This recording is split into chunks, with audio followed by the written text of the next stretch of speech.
Bom trabalho! Como é bom ouvir isso? E como é bom dizer isso para alguém. Quer saber mais? Vem pro vídeo!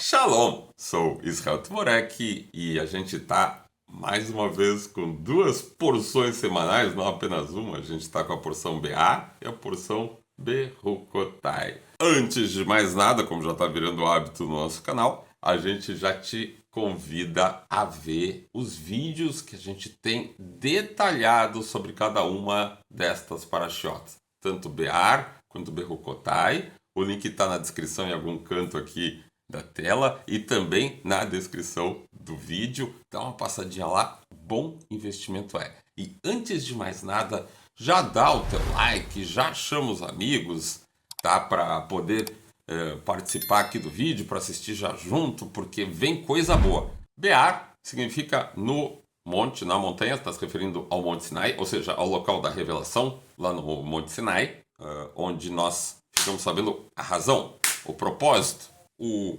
mapa, o projeto pelo qual este mundo foi criado. E isso já é o gancho para a nossa proposta inicial. Por que é tão bom falar bom trabalho? Por que é tão bom a gente ouvir como é bom o trabalho? Então, anota aí. Propósito, BA e Berukotai.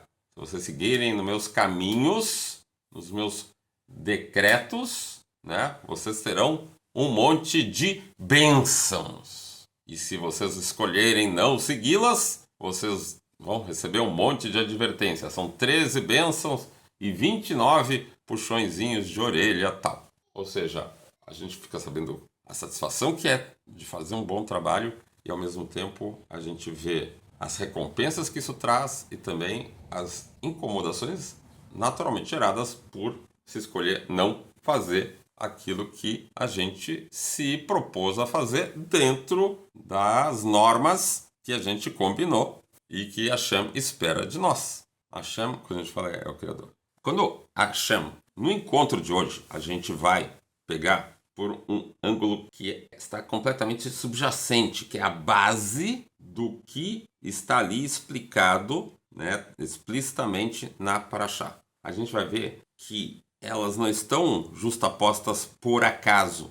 A gente vê o seguinte, ó, Deus tem um projeto para as coisas. O ser humano é feito à imagem do Criador. O ser humano é feito para cuidar aqui do jardim e viver muito bem, para trabalhar bem, curtir o trabalho.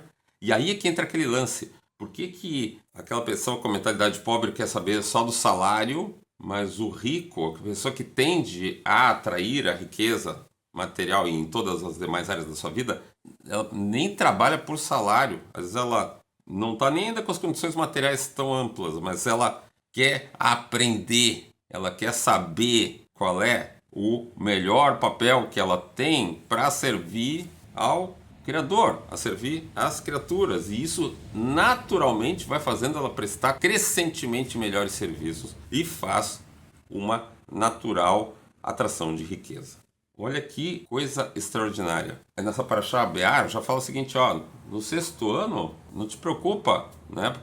Você sabe que o sexto ano da sequência de cada 6 anos será seguido por um sétimo que é de descanso.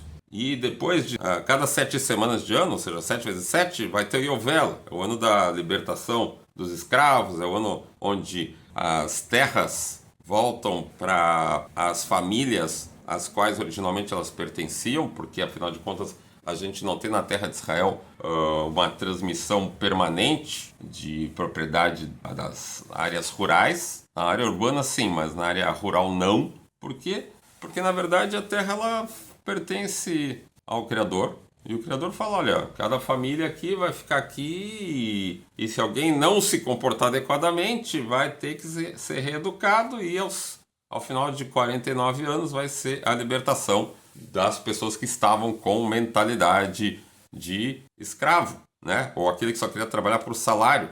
Porque, na verdade, o propósito da gente é estar à imagem do Criador. É definido assim como Herut, entende? A gente está livre. A gente está livre quando a gente está ciente e assume nossos direitos, nossas responsabilidades. A gente demonstra o quê? Maturidade nesse ponto. É impressionante. Está garantido, então, que no 6º ano, antes do 7º, vai ter colheita tripla.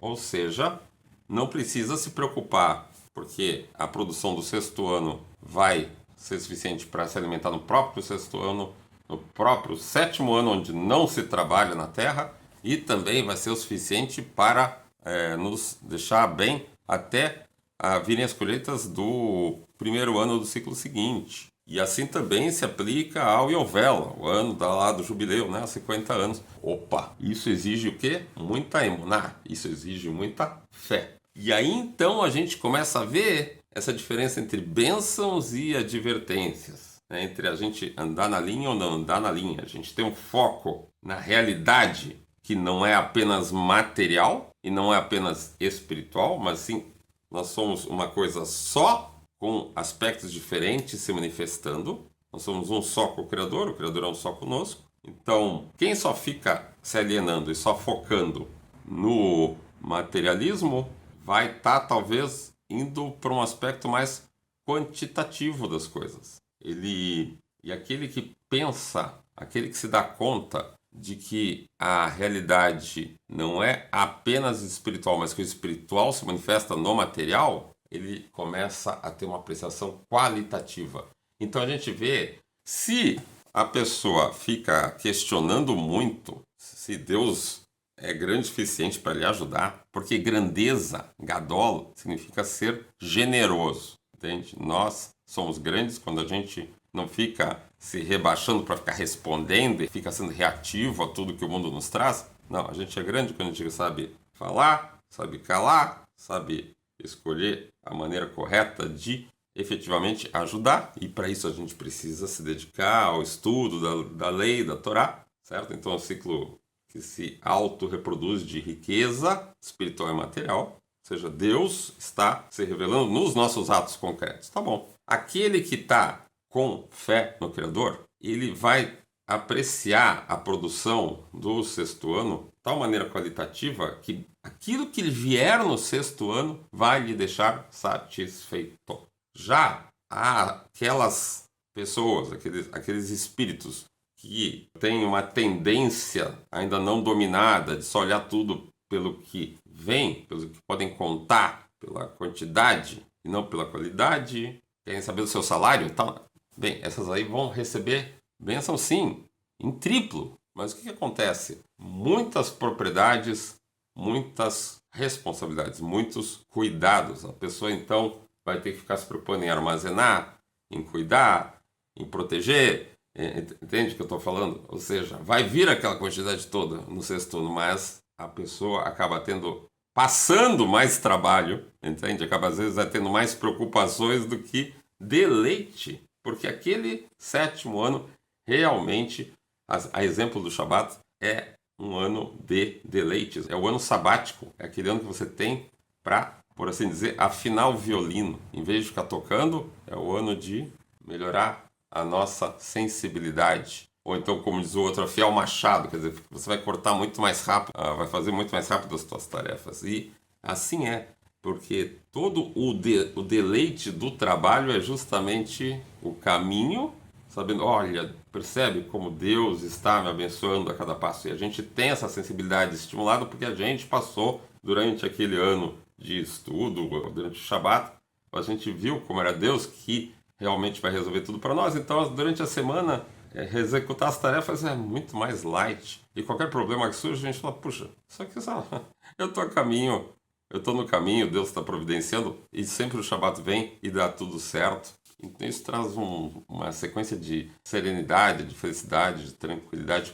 Então, em resumo, a gente precisa ver que há então uma dualidade entre foco na quantidade e na qualidade, né? A gente às vezes não precisa ficar perguntando como é que Deus vai nos resolver. Não te preocupa, Deus vai resolver. A gente precisaria se perguntar como é que a gente vai fazer para ser um bom recipiente, para perceber a qualidade e a quantidade de todas as bênçãos que Deus nos manda. Hekatonte Mikola Hassadim. Em uma palavra, é uma atitude permanente de gratidão e de alegria de viver, sabendo que a cada próximo momento é a hora da gente poder aproveitar e fazer melhor do que fez até agora. É interessante que tanto o Ashir, o rico, quanto o Gvir, aquele que está melhorando de vida, aquele que tem sede, tanto espiritual quanto material, seja do ponto de vista intelectual ou sentimental, ambos são abençoados. Um deles já se está com a sua natureza refinada e desfruta qualitativamente de tantas bênçãos. E já a maioria de nós normalmente vai se identificar com uma carência ainda em alguma dessas áreas.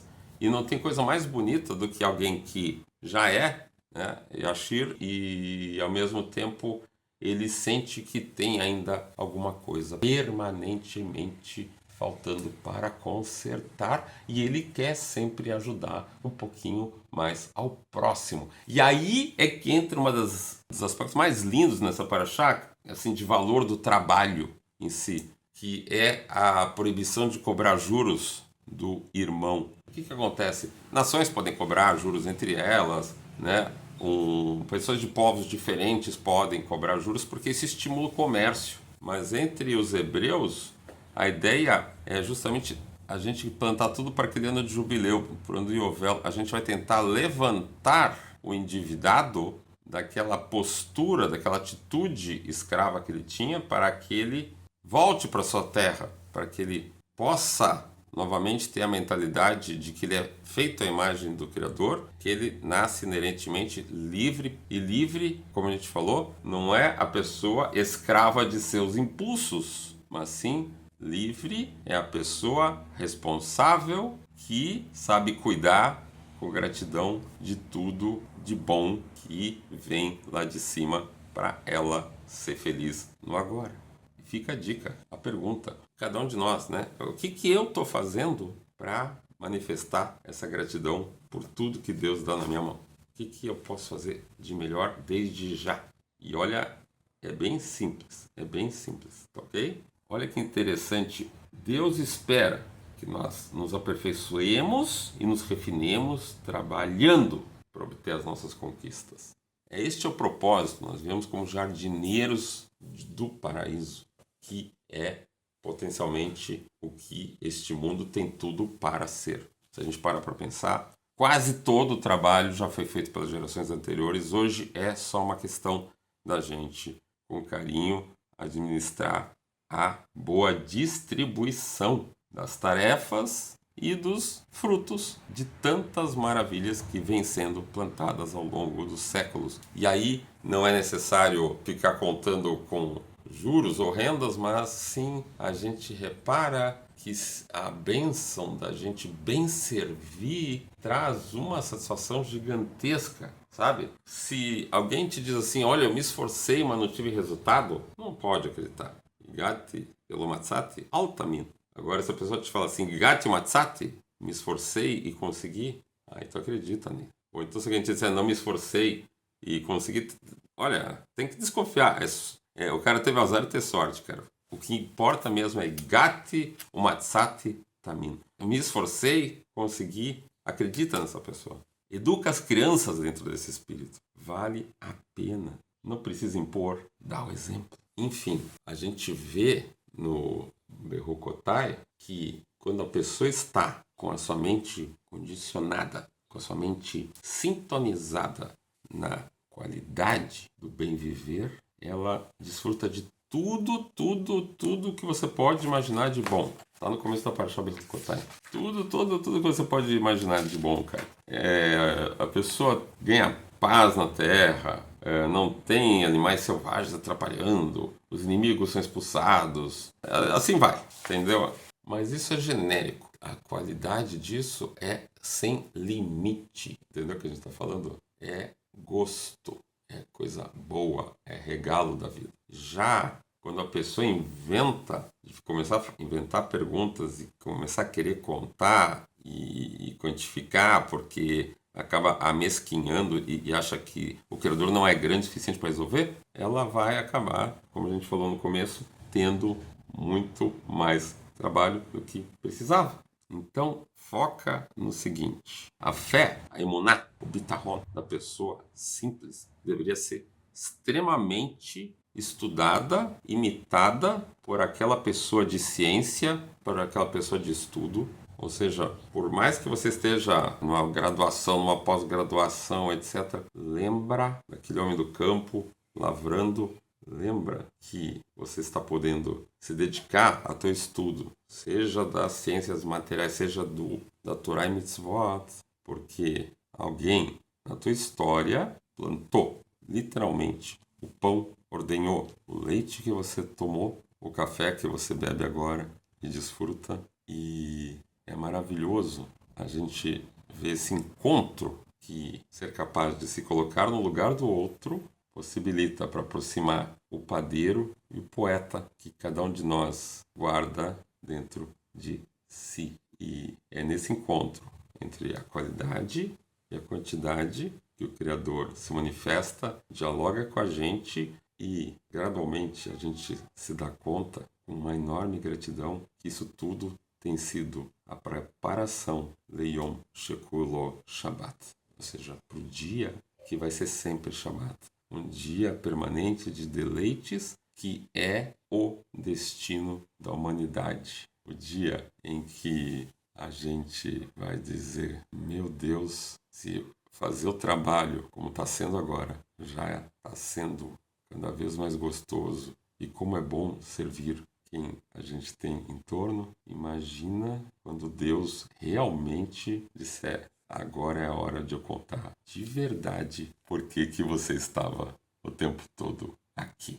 Ou seja, se você ainda não obteve a resposta, continua te esforçando, porque Deus vai nos ensinar a fazer a melhor pergunta. E a pergunta é, Papai do Céu, quando é que a gente vai poder estar sensível o suficiente, feliz, grato o suficiente para poder desfrutar da tua presença, que já está aqui. Queridos, como é que a gente bota isso em prática? Primeiro de tudo, quando a gente dá um like num vídeo como esse, quando a gente chama os amigos para poderem também desfrutar junto conosco de momentos como este aqui, e também dos nossos encontros presenciais, online, a gratidão que a gente sente quando as pessoas como você, né, nos enviam a tua contribuição, o teu Pix, o que nos possibilita continuamente melhorarmos a qualidade desse serviço que a gente busca prestar aqui no canal. Obrigado por você que está nos acompanhando também lá no Instagram, nas demais redes sociais. E principalmente, obrigado a ti, que quando termina de ver esse vídeo, vai na hora dar um beijo numa criança, vai dar um abraço em um idoso, vai cuidar melhor das pessoas que a vida nos cerca em volta e principalmente com elas vai construindo desde já um lindo Shabbat Shalom com o cercado da tua família e amigos. E até o próximo vídeo!